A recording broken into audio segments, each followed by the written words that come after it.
जय माता दी, जय माँ कामाख्या, जय श्री महाकाल महाराज। देव राधा ट्रस्ट सत्यवान चैनल से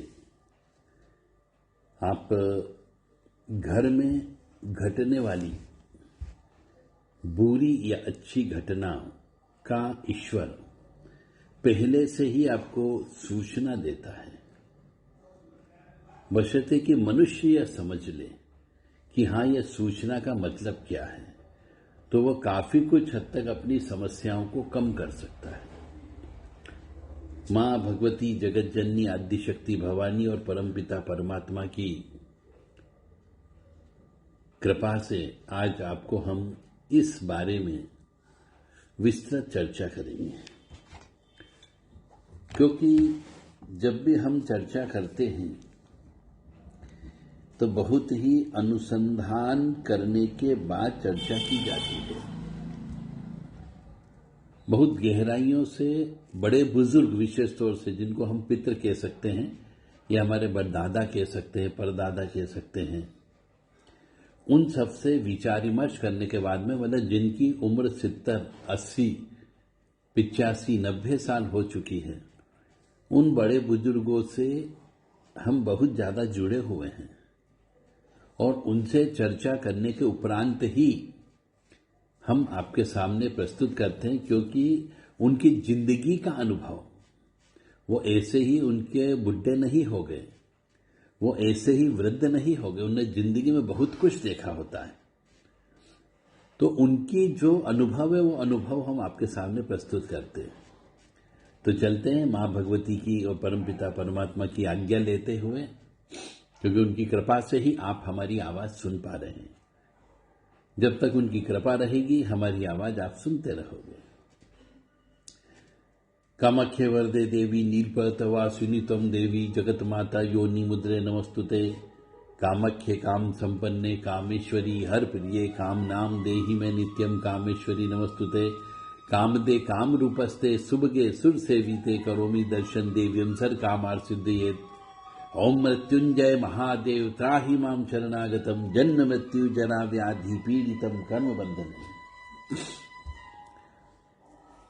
सर्वप्रथम हम देखते हैं घर के अंदर, विशेष तौर से जब सवेरे उठते हैं तो हमें पक्षियों के चहचहाने की आवाज आती है। जिस घर में किसी पेड़ के ऊपर पक्षी रहते हो, चिड़ियां रहती हो, उनके चहकने की आवाज आती हो, तो मान करके चले उस घर में सुख समृद्धि शांति अवश्य होगी और धन की आवक अवश्य होती है। यह एक सूचना है ऊपर वाले की। और जब यह पता लग जाए कि आपके यहां कोई पेड़ है परंतु वहां पे कोई पक्षी नहीं आता है, कोई चिड़िया नहीं आती है, कोई तोता नहीं आता है, तो आप मान के चले उस घर में लक्ष्मी का वास नहीं होता है।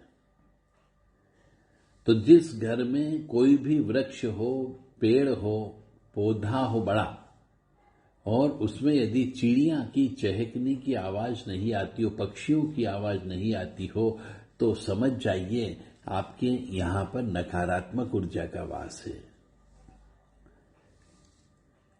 दूसरे नंबर पे आता है, मतलब यह सूचना है ईश्वर की, यानी पक्षी आने लगे हैं आपके यहाँ पे, चिड़िया आने लगी है, आपके द्वारा दिए गए दाने को चुगने लगी है, तो मान करके चलें आपके यहां सुख समृद्धि शांति है और आएगी।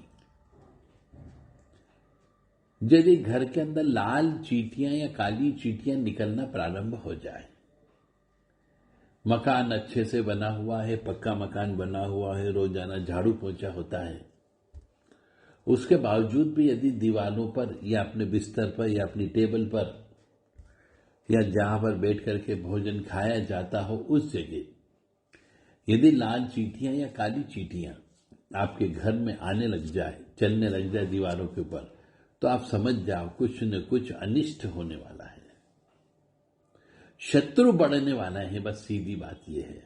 ईश्वर आकर के कभी नहीं बोलेगा आपको कि आपके साथ में अब अच्छी घटना या बुरी घटना होने वाली है। ये प्रकृति जो है, प्रकृति यानी माँ जो है आपको पहले से सूचना देती है कि अब घर के अंदर चींटियां निकलने लग गई है, समझ जा बेटा कि अब अनिष्ट होने वाला है, कोई शत्रु उत्पन्न हो गया, उसे शांत करो। इसके लिए कहा जाता है कि जैसे पक्षियों को दाना चुगाया जाता है, ऐसे ही चींटियों को कसार खिलाना चाहिए। कसार यानी पंजेरी। अब उसका तरीका यह है कि आटे को घी के अंदर सेका जाना चाहिए और जब ठंडा हो जाए तो उसमें गुड़ या चीनी या शक्कर डाल करके जहां पर भी लाल चींटियां रहती हो, ढूंढ ढूंढ करके उनके घरों के बिलों पर आपको एक कसार डालना होता है। तो आपके शत्रु स्वतः ऑटोमेटिकली आपसे शत्रुता रखना बंद कर देंगे। अन्यथा शत्रु से भी मनुष्य के जीवन में नुकसान होता है, संघर्ष होता है। और संघर्ष हो, नुकसान हो, वहां तक तो ठीक है, सबसे बड़ी बात है प्रगति रुक जाती है।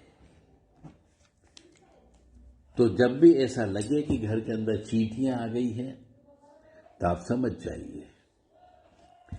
अब तीसरे नंबर पे चूहा।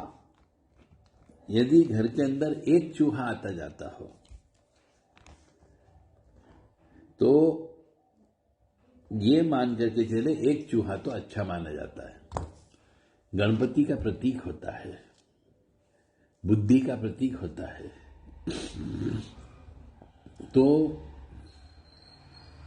एक चूहा यदि दिख रहा है, इधर उधर फुदक रहा है, तो रात को एक मोती चूर का या बेसन का लड्डू रख दे तो आपके जीवन में भाग्य खुलने लगता है। घर के अंदर एक कोने में जहां पर भी वो दिखता ज्यादा हो, रहता ज्यादा हो, वहां पे एक मोतीचूर का लड्डू रोजाना रखना प्रारंभ करें। इससे क्या होगा, चूहे का पेट भराता रहेगा, गणपति जी की कृपा प्राप्त होगी, रिद्धि सिद्धि की कृपा प्राप्त होगी, शुभ लाभ की कृपा प्राप्त होगी और जीवन में आपको कष्ट नहीं मिलेगा। धन धान्य की आवक बढ़ने लगेगी, सुख समृद्धि शांति बढ़ने लगेगा। तो ये प्रकृति का नियम है कि घर के अंदर क्या क्या चीज आना चाहिए, क्या क्या चीज नहीं आना चाहिए।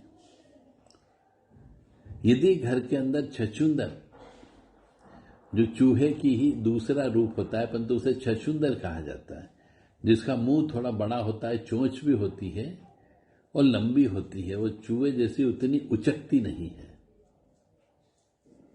थोड़ी सी आलस्य किस्म की भी होती है। तो छछूंदर यदि आ जाती है घर के अंदर और घूमती हो तो आप ये मान के चलो आपके यहां लक्ष्मी जी का वास है। और यदि छछूंदर नहीं आती जाती हो तो लक्ष्मी जी की कृपा नहीं है आपके ऊपर।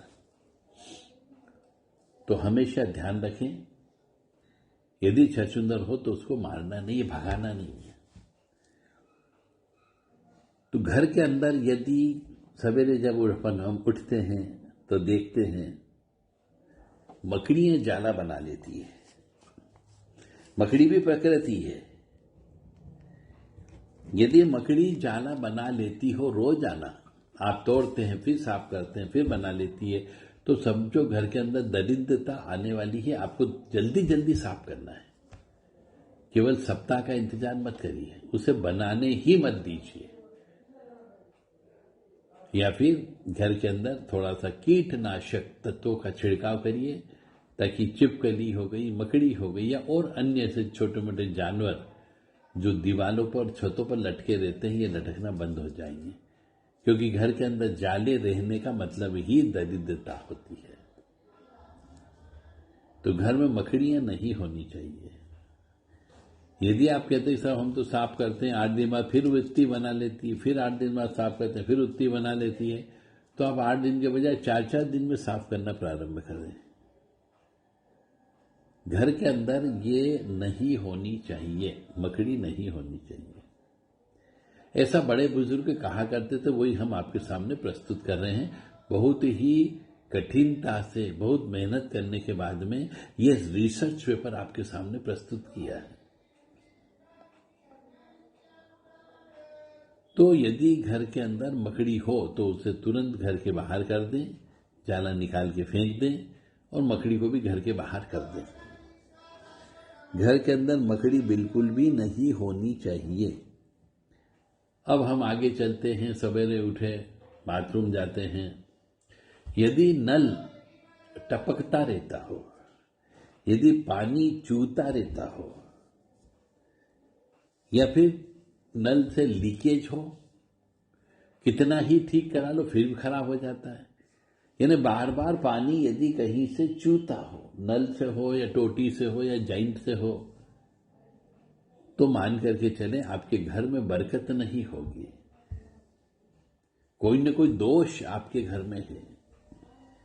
तो घर में बरकत रखने के लिए जितने भी नल आप लगाते हो, उन नलों के अंदर से पानी लीकेज नहीं होना चाहिए और पानी चूना भी नहीं चाहिए, टप टप भी नहीं गिरना चाहिए। यदि है तो उसे तुरंत ठीक करा दें। तो इस प्रकार से हम समझ सकते हैं अपने जीवन में कि प्रकृति हमें सूचना देती है, ऐसी सूचना देती है जो कोई नहीं दे सकता है। सवेरे जब हम उठते हैं, हमें कोई ऐसा भारी भारी गंदा सपना आ जाता हो जिससे हमारा पूरा दिन खराब रहता है, आलस्यपन की प्रवृत्ति बनी रहती है, हाथ पैर टूटते रहते हैं, नींद ही नींद हमें ज्यादा आती हो, ऐसी अवस्था यदि होती हो तो समझो कोई न कोई नकारात्मक ऊर्जा उस समय पे आ गई थी। और उसके बाद में आपके द्वारा जो भी पूजा पाठ प्रायश्चित कर्म अवश्य करना चाहिए। तो पानी नहीं चूना चाहिए, अन्यथा ऋण चढ़ जाता है। इसके लिए बड़े बुजुर्ग ये कहते थे कि अमावस्या का पूजन करना चाहिए। घर के अंदर यदि सीलन भी है, कहीं कहीं पे पानी लीकेज होने की वजह से, चाहे अपने यहां से ना हो, पड़ोसी की यहां से सीलन आ रही हो, तो वो भी अपशकुन कहलाता है। सीलन आने का मतलब है पितृदोष की उत्पत्ति होना। तो हमेशा ध्यान रखें, जो भी मकान बनाए या बना बुनाया लेते हैं तो उसमें देख ले छत से पानी तो नहीं टपक रहा है, कहीं पे सीलन तो नहीं आती है, लेटरिन बाथरूम के पास वाली दीवार खराब तो नहीं है। आप सोचेंगे मैं ठीक करा लूंगा, मैं जानता हूं नहीं ठीक करा सकते, क्योंकि वह प्रकृति या परमपिता परमात्मा ऐसी परेशानियां उत्पन्न कर देते हैं कि मनुष्य के जीवन में चाहते हुए भी वो पूजा पाठ नहीं करा सकता।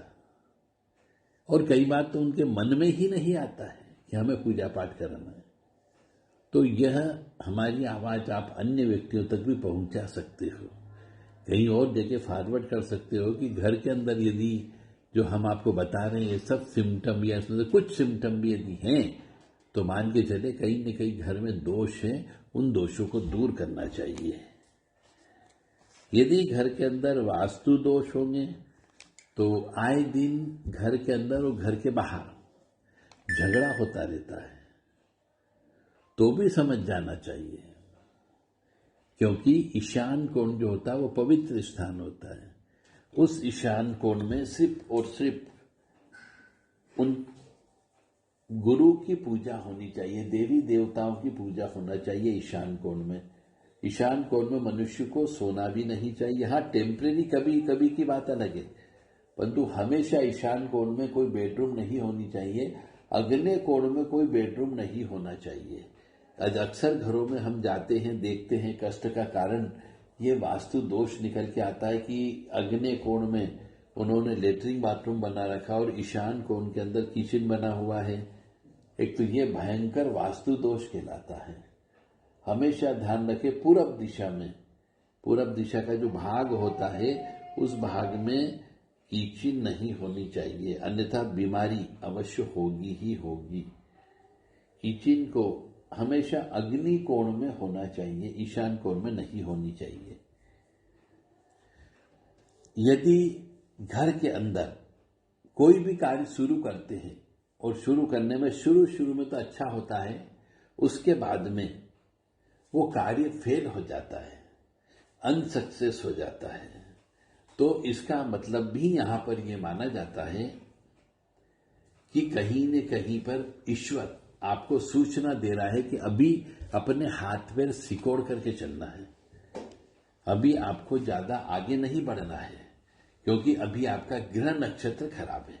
क्योंकि बहुत से मनुष्यों की पत्रिका नहीं होती है, जन्म पत्रिका नहीं होती है, और जन्म पत्रिका नहीं होती है तो इसका अर्थ भी ये होता है कि उन्हें मालूम ही नहीं होता है कि कौन सा ग्रह उनका अच्छा है और कौन सा ग्रह बुरा है। तो मनुष्य को एक सूचना यह भी होती है कि वह अपने ग्रहों की उन्नति वाले ग्रहों से अच्छी कृपा प्राप्त हो, इसके लिए 9 ग्रह का दान उसे करते रहना चाहिए, खिचड़ी उसको बंटवाते रहना चाहिए। क्योंकि कार्य शुरू करते हैं तो पैसा लगता है, पैसा यदि खुद का हो तो ठीक, नहीं तो उधार लेकर के लगाना पड़ता है और फिर वह सक्सेस नहीं होता है। तो इसे हम पितृदोष की परिभाषा में रखते हैं। तो बड़े बुजुर्ग ये कहते हैं कि कोई व्यक्ति पैसा लगाता जाता हो, बिजनेस बदलते रहता हो, बिजनेस बदलना ये भी एक तरीके के पितृदोष की श्रेणी में आता है।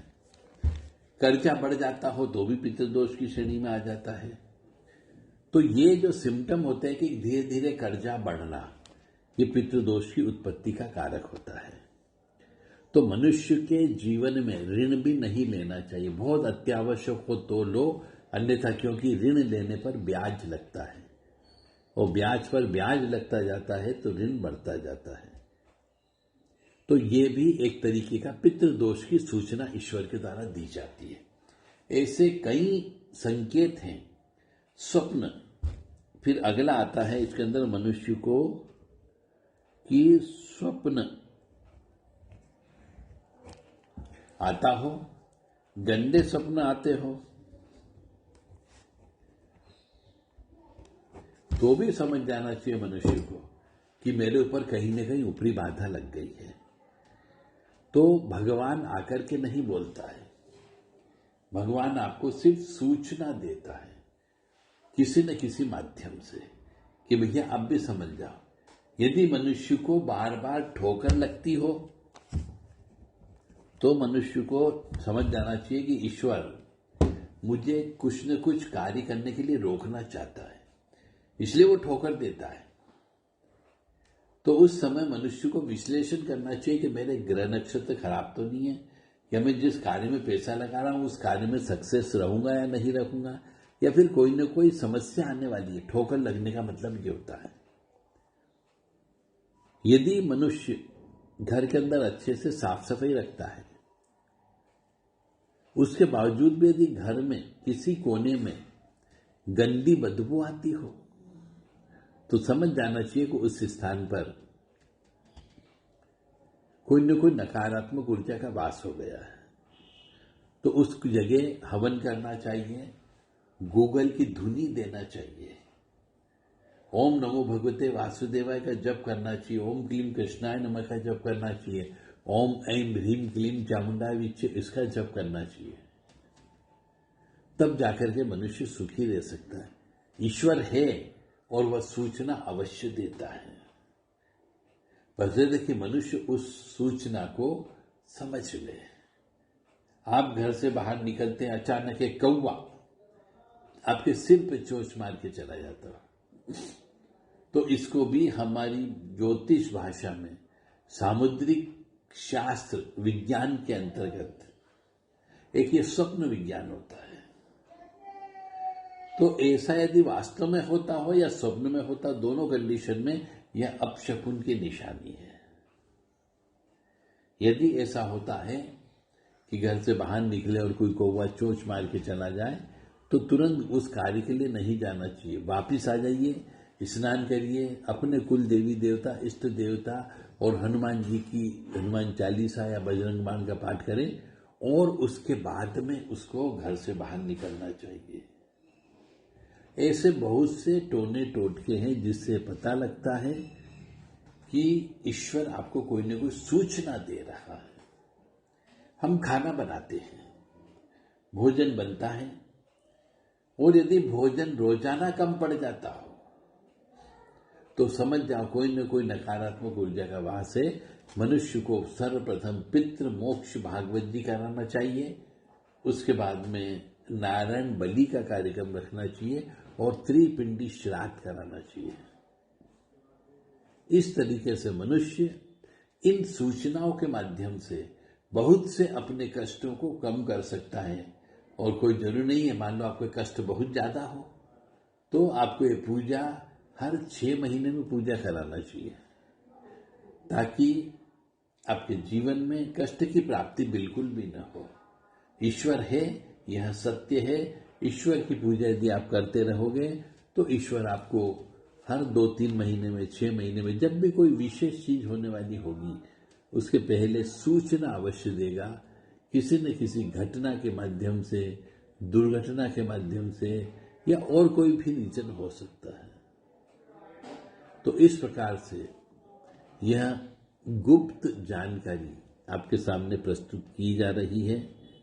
और जो वैष्णव व्यक्ति होते हैं, वैष्णव व्यक्ति का मतलब जो श्री रामचंद्र जी का पूजन करता हो, विष्णु जी का पूजन करता हो, तो उन्हें ओम नमो भगवते वासुदेवाय मंत्र ज्यादा से ज्यादा जप करना चाहिए। ओम नमो भगवते वासुदेवाय, ओम क्लीं कृष्णाय नमः। ये वैष्णव लोगों के लिए मंत्र है, श्री हरि विष्णु जी की भी कृपा प्राप्त करने के लिए। और यदि आप राजसी प्रवृत्ति के हो, यानी मांस शराब इनका भी प्रयोग करते हो, तो ओम क्लीं कृष्णाय नमः ये जप करना चाहिए।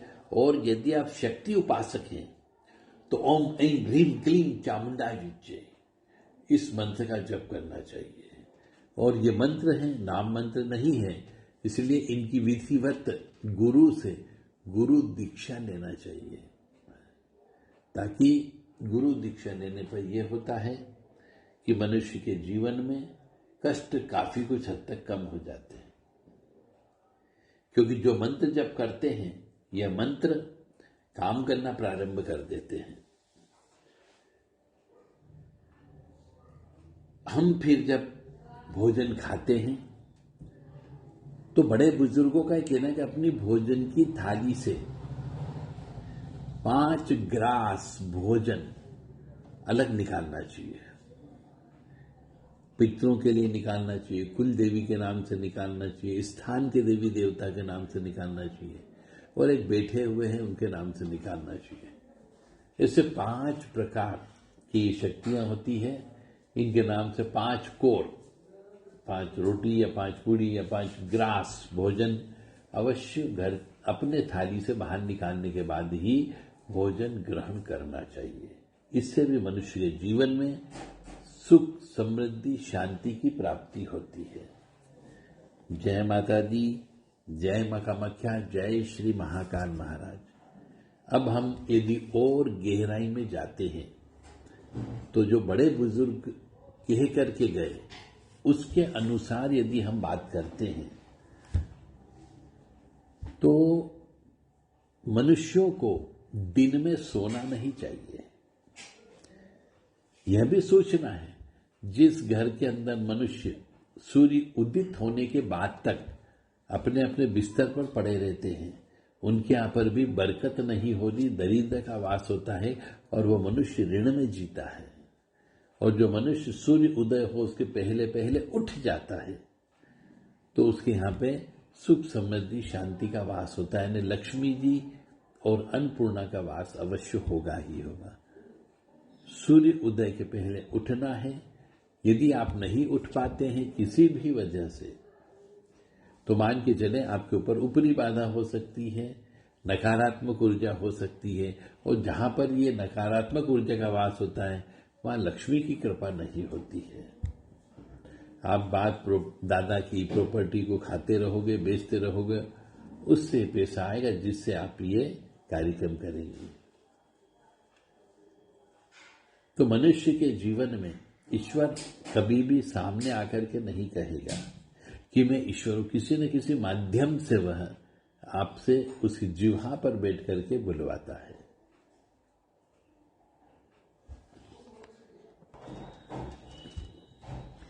मनुष्य को दिन में सोना नहीं चाहिए।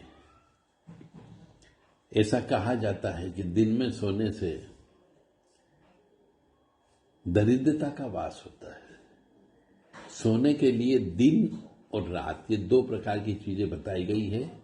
इसमें सूर्य उदय से सूर्यास्त तक मनुष्य को सोना नहीं चाहिए। इसलिए 90% जो दिन में सोते हैं उनको बीमारियां ज्यादा होती है। जो दिन में सोते हैं उनके ऊपर ऊपरी बाधा लगने की संभावना भी ज्यादा होती है, क्योंकि दिन का दोपहर का समय राहु काल का होता है, और उसमें यदि आप सोते हैं तो ऊपरी बाधा आपके ऊपर नियंत्रण कर सकती है।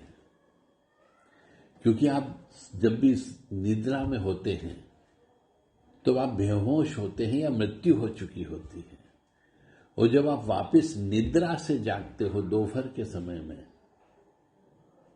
तब उस राहु के साथ चलने वाली अदृश्य प्रेत आत्माओं का प्रभाव दोपहर के समय पर बहुत ज्यादा होता है।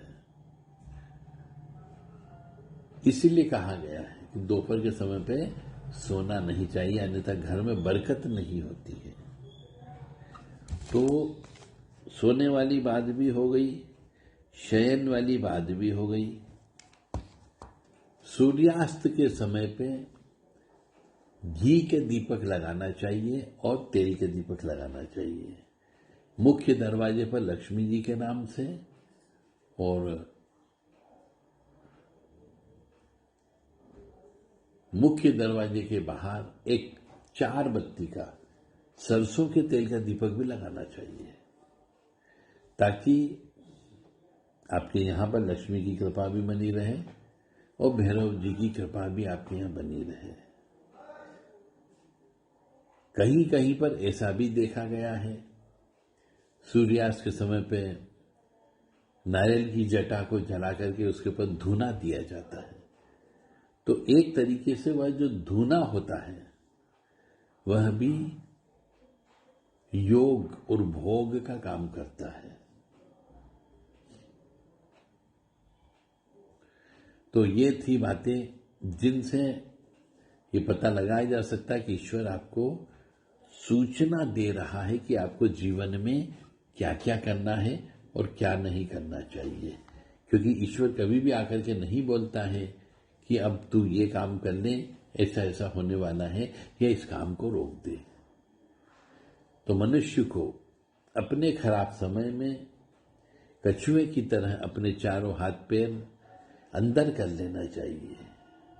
जब वो समय निकल जाता है पानी का, वर्षा का, तो उसके बाद में कछुआ अपने वापिस असली अस्तित्व में आकर के चल पड़ता है। जय माता दी, जय मां कामाख्या, जय श्री महाकाल महाराज।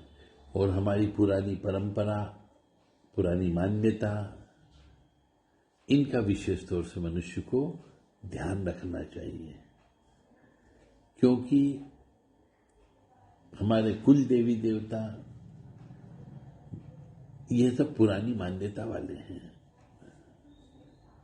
हम जब ये सब काम करते हैं, पूजा करते हैं कुल देवी की,